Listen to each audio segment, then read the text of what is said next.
ये आपके गठबंधन में हो क्या रहा है? कोई वोट जिहाद करने की बात कर रहा है तो कोई अपराधियों को, माफियाओं को गले लगा रहा है, हीरो बना रहा है, जिंदा कर रहा है उनको। वो चैप्टर तो क्लोज हो चुका है ना। गुजरात का एक सेकंड प्रेम जी से मेरा ये सवाल है, कोई वोट जिहाद की बात कर रहा है, कोई कुछ कर रहा है, ये क्या हो रहा है? देखिए हिमानी जी, पुलिस की सुरक्षा में किसी का मर्डर हो जाए तो वो कानून व्यवस्था के लिए शर्म की बात होती है और ये मुद्दा खत्म होने वाला नहीं है।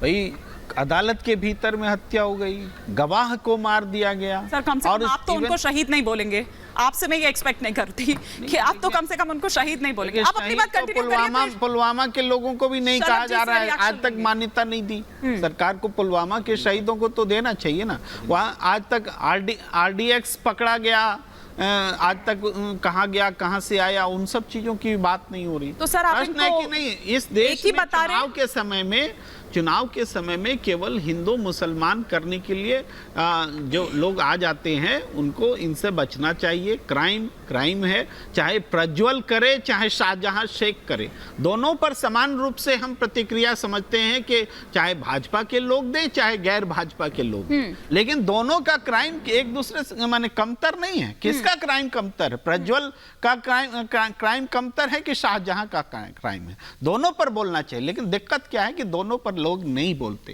केवल लोगों को भाई अतीक अहमद, शाहजहां शेख, भाई प्रज्वल पर भी तो बोलना पड़ेगा, ये बात। लेकिन जिया और रहमान ने बोला ही यही है ना, वो ये कह रहे हैं कि उनकी कुर्बानी को जाया नहीं होने देना है। तो मैं यही जानना चाह रही हूँ कि शहीदों को आपने, उन जवानों को, और साथ ही साथ ये जो दुर्दांत अपराधी हैं, सर ये कोई आजादी की लड़ाई में नहीं गए थे या उसमें नहीं, ये कन्विक्टेड थे ये। और आप ये देखिए, और आप अलग प्रश्न है सर, आप दो अलग अलग मुद्दों को एक साथ जोड़ रहे हैं। लेकिन शलभ जी से एक बार मैं इस पर क्विक रिएक्शन ले लेती हूँ। शलभ जी, ठीक है, आपने सुना प्रेम जी की भी यहाँ पर बात को, और आपने सुना एक सेकंड धर्मेंद्र जी की भी बात को। यहाँ पर आपका एक क्विक रिएक्शन मैं यहाँ पर चाहूंगी, और साथ ही एक सेकंड सर, एक सेकंड, एक सेकंड,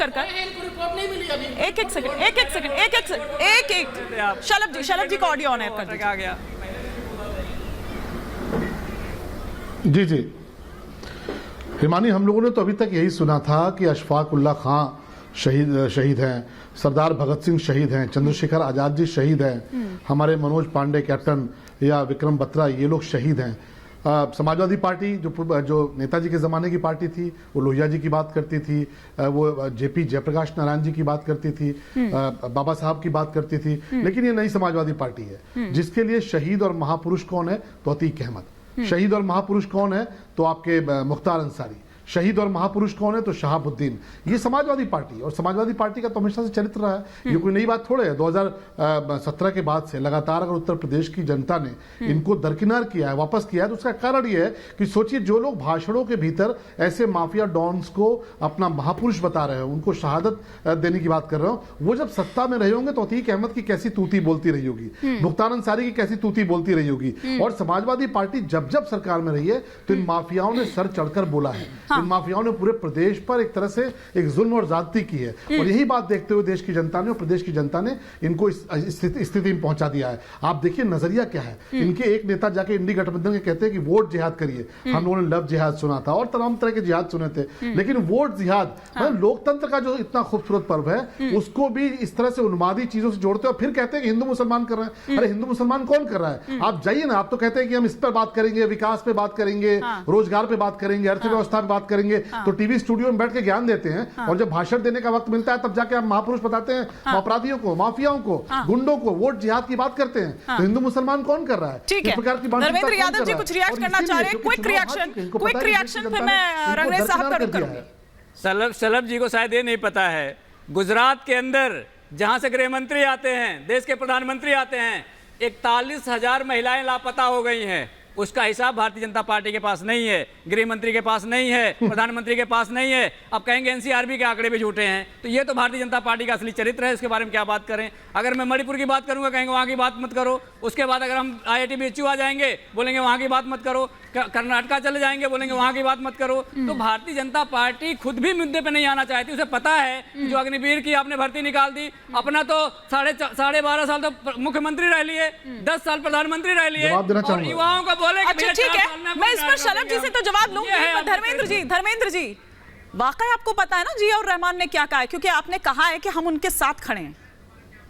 बिल्कुल हम उनके साथ खड़े हैं, बिल्कुल उनके साथ खड़े पर हैं। कहा क्या है उन्होंने? ये बताइए किसी कहा क्या है उन्होंने? पहले किसी की पुलिस कस्टडी में मौत हो जाए, किसी की जुडिशियल अब कस्टडी तो में आप मौत हो प्रेम जी की जाए, लाइनें उठा रहे हैं। कानून ना, अब आप चीटिंग कर रहे हैं, अब आप क्लासरूम में चीटिंग कर रहे हैं। आप उनकी कॉपी चीट, आप उनकी कॉपी में क्या लिखा था अब आप वो उसको ना, मुझे लगता है कि शायद आपको जानकारी नहीं है कि जिया और रहमान ने क्या कुछ कहा है। लेकिन ठीक है शलभ जी, क्विक रिएक्शन दे दीजिए क्योंकि रंगरेज साहब इंतजार कर रहे हैं। अब देखिए धर्मेंद्र जी कुछ मुद्दों को लेकर उनकी पार्टी 2017 में भी वही भाषण देते हैं, 2018 अरे 41,000 महिलाओं वाली बात मैंने आज बोली है, यही अगर बोलते आपने हैं, सुनी यही होगी। झूठ आप चुनाव बोलते रहे। अरे बोलने दीजिए, अरे धर्मेंद्र जी बेचैन मत तो होइए, महिलाओं पे बेचैन बोल मत दीजिए ना आप, यही गुजरात की भाषण महिलाओं पे देते बोल हैं, यही दीजिए, राग वो पीटते मात्र चले। अब सकती देश की हैं, जनता ने, वो हमारी बहनें हैं, माताएं अरे हैं, जवाब देखिए मानी जी, भारत का आधा देखा हिस्सा है वो। आपने, देखिए बौखलाहट देख रही हैं, एक एक कर बात करते हैं। देखिए अभी मानी जी आप चाहती कि यही भाषण पीटते चले और स्थिति ये हुई कि पार्टी किस स्थिति में आ गई कि उत्तर प्रदेश में इनके 2 मेंबर बचे। आज इन्होंने जो कैंडिडेट बांटे हैं, कैंडिडेट आप देख लीजिए किसको बांटे हैं, केवल एक परिवार के लोग चुनाव लड़ रहे हैं, केवल समाजवादी पार्टी के लोग चुनाव लड़ रहे हैं और कोई इनको ओबीसी समाज में और दूसरा व्यक्ति नहीं मिलता है। ये बात किसकी करेंगे? और पूरे चुनाव को ले जाना किधर चाहते हैं? क्योंकि इनको पता है कि ये विकास के मुद्दे पर वोट नहीं मांग पाएंगे। क्यों? क्योंकि देश की जनता मोदी जी के साथ खड़ी है। लेकिन वो तो लेकिन मैं उसको मैं उसकी गारंटी नहीं ले सकती। बेहतर हुई है इंफ्रास्ट्रक्चर, वो तो ये भी कह रहे हैं कि शलभ जी आपके मुख्यमंत्री जब वहां पर आए थे तो खौफजदा करने के लिए आए थे। वो बुलडोजर एक्शन पर भी यहां पर सवाल उठाते हैं। वो कहते हैं कि दरअसल टारगेट किया जा रहा है और इससे डराने वाली जो कोशिश है वो उनको है, लेकिन हम किसी से डरते नहीं हैं, हम सिर्फ अल्लाह से डरते हैं। वो ये कह रहे थे। नहीं, बुलडोजर से लोग डरते, बुलडोजर से माफिया और गुंडे डरते हैं, इसलिए समाजवादी पार्टी अगर डरती है तो बहुत स्वाभाविक बात है। बुलडोजर से माफिया गुंडे डरते हैं, समाजवादी पार्टी भी डरती है। आप देखिए देश की जनता जब जा रहे हैं मुख्यमंत्री जी तो लोग बुलडोजर लेकर उस पर स्वागत कर रहे हैं, तो देश की जनता तो खड़ी है उस कानून के साथ में।